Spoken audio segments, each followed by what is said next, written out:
আসসালামু আলাইকুম, জান্নাতুল কিচেনে সবাইকে স্বাগতম জানাচ্ছি। আজ আমি আপনাদের বেগুন দিয়ে খুব মজাদার একটা রেসিপি তৈরি করে দেখাবো। আর এটা সম্পূর্ণ পেঁয়াজ ছাড়া তৈরি করে দেখাবো। বর্তমানে বাজারে পেঁয়াজের যে অবস্থা, বাজারে পেঁয়াজের অনেক দাম, আর সেটা কথা চিন্তা করে আমি রেসিপিটা আপনাদের জন্য তৈরি করেছি। আর এটা আপনারা রুটি, পরোটা, ভাত, পোলাও যে কোনো কিছুর সাথে খুব মজা করে খেতে পারবেন। আর সেটা হলো বেগুনের আচার। আর এর জন্য এখানে আমি 2টা বেগুন নিয়েছি। বেগুনটাকে এইভাবে চাকচাক করে কেটে নিয়েছি। এবার এই বেগুনটাকে আমি একটু হলুদ আর লবণ দিয়ে মেখে নিব। একটা বোল নিয়ে নিয়েছি, বোলের মধ্যে দিয়ে দিচ্ছি হলুদ আর লবণ, দিয়ে দিচ্ছি 1 চামচ পরিমাণ হলুদ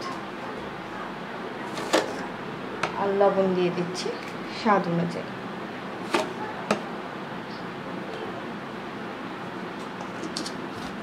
দিয়ে দিচ্ছি সামান্য পরিমাণ পানি। এবার মশলাটাকে একটু পানির সঙ্গে ভালোভাবে মিশিয়ে নেব।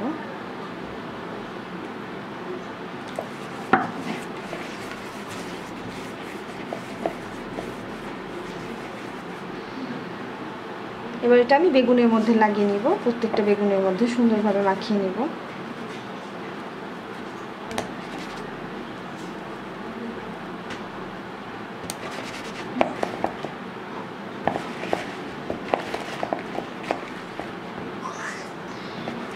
সব বেগুনগুলোকে আমি হলুদ আর লবণের সাথে ভালোভাবে মাখিয়ে নেব।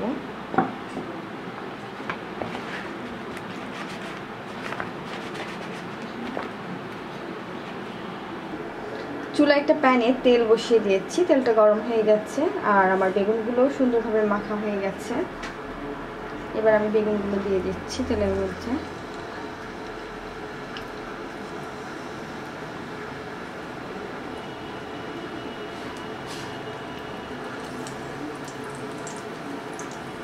আর এই রেসিপিটা করতে কিন্তু একদম সময় লাগে না, জাস্ট বেগুনটা ভাজতেই যতটা দেরি লাগে। খুবই সহজে, চট জলদি আর খুবই মজাদার এই রেসিপিটা।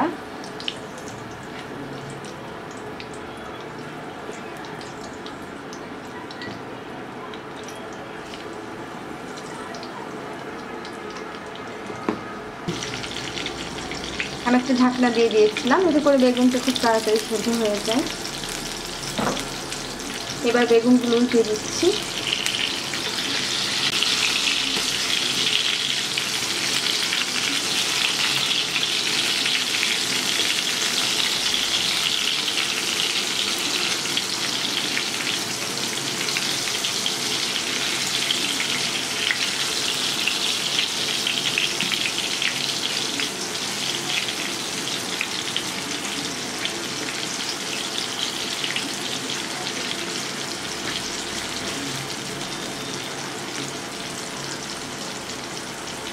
এক পাশে হয়ে গেছে, আর এক পাশে ভেজে নিচ্ছি। আর অপেক্ষা করব 3-4 মিনিটের মতো। আবার একটু ঢাকনা দিয়ে দিচ্ছি। আমার বেগুনগুলো ভাজা হয়ে গেছে, উঠিয়ে নিচ্ছি। আর এইভাবে আমি বাকি বেগুনগুলো ভেজে নেব।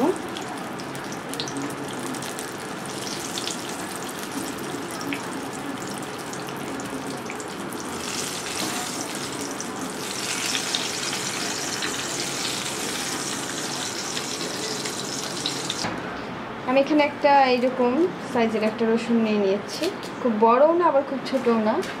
আর শুকনো মরিচ নিয়েছি 4টা, আর 5 ফোড়ন নিয়েছি এখানে 1 চামচ পরিমাণ। এবার আমি রসুনটাকে একটু থেতলে নেব।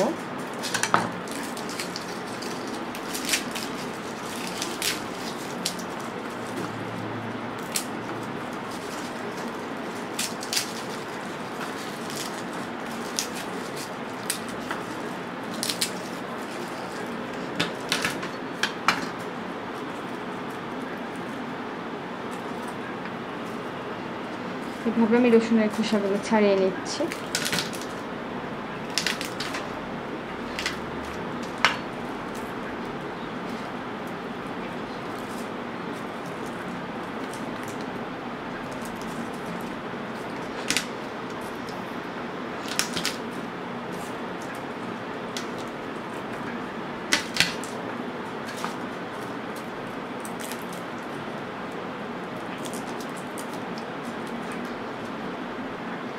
রসুনগুলোকে একটু আমি থেতলে নেব।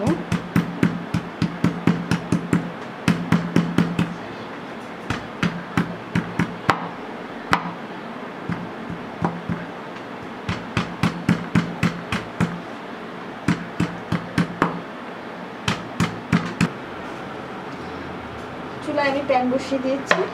প্যানের মধ্যে দিয়ে দিচ্ছি সামান্য পরিমাণ সরিষার তেল। এটা আপনি সরিষার তেল না খেতে চাইলে সয়াবিন তেল দিয়েও করতে পারেন।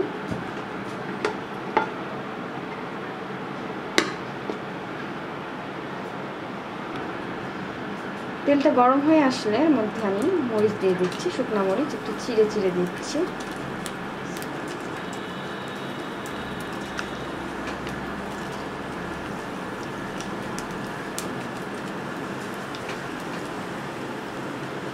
তারপরে সেই রসুনটা দিয়ে দিচ্ছি।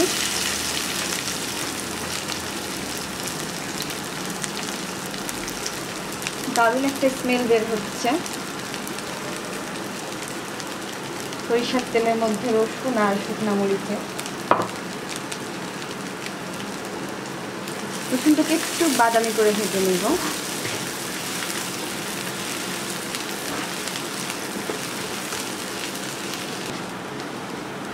রসুনটা হালকা বাদামি কালার হয়ে আসছে, সেই পর্যায়ে আমি দিয়ে দিচ্ছি এখানে 5 ফোড়ন, 1 চা চামচ পরিমাণ। আপনারা চাইলে 5 ফোড়নটা গুঁড়া করে দিতে পারেন।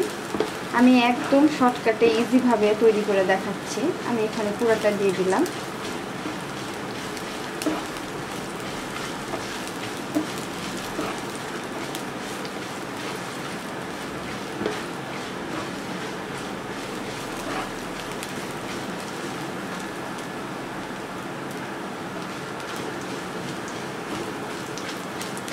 আমার রসুনটা বাদামি কালার করে ভেজে নিয়েছি, সুন্দর একটা গোল্ডেন কালার হয়ে এসছে।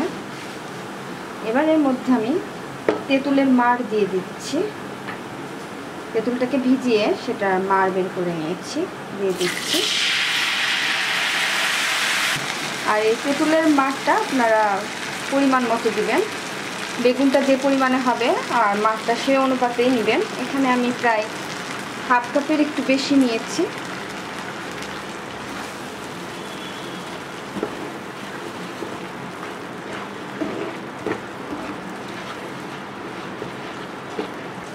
এবার আমি এর মধ্যে লবণ অ্যাড করছি স্বাদ অনুযায়ী।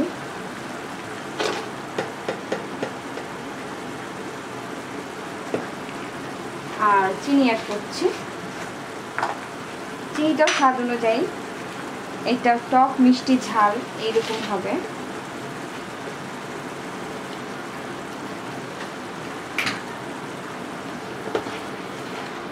ভালোভাবে মিশিয়ে নেব।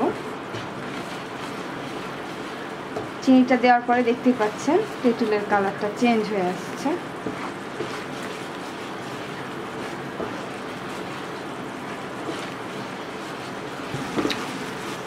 আমি টেস্ট করে দেখেছি, এটা টক মিষ্টি ঝাল সব ঠিক আছে।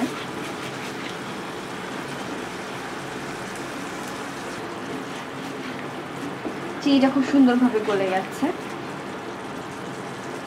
এই পর্যায়ে আমি বেগুনটা অ্যাড করছি।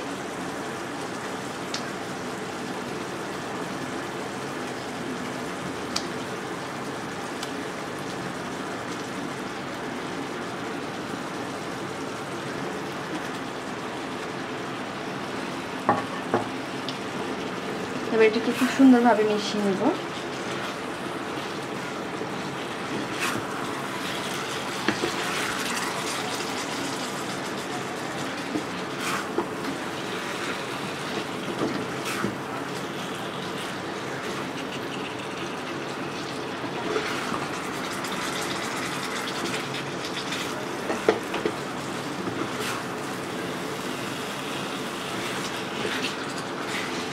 আমি এটাকে খুব সুন্দরভাবে মিশিয়ে নিয়েছি। আর মিনিট খানিকের মতো এটা চুলার উপরে নাড়াচাড়া করে রান্না করেছি। এবার এটাকে আমি নামিয়ে নিচ্ছি, চুলাটা বন্ধ করে দিচ্ছি। তৈরি হয়ে গেল দারুণ মজাদার বেগুনের আচার। দেখতেই পাচ্ছেন এটা কতটা লোভনীয় হয়েছে। আর এটা কিন্তু যে কোনো কিছুর সাথে দারুণ জমে যাবে। খিচুড়ি, পোলাও, বিরিয়ানি পরোটা, রুটি যে কোনো কিছুর সাথে কিন্তু এটা অসম্ভব মজা লাগে। আশা করছি আমার এই রেসিপিটা আপনারা সবাই ট্রাই করবেন, আপনাদের অনেক ভালো লাগবে। সম্পূর্ণ ভিন্ন টাইপের আর ডিফারেন্ট একটা স্বাদের রেসিপি, আপনারা এটা সবাই ট্রাই করবেন।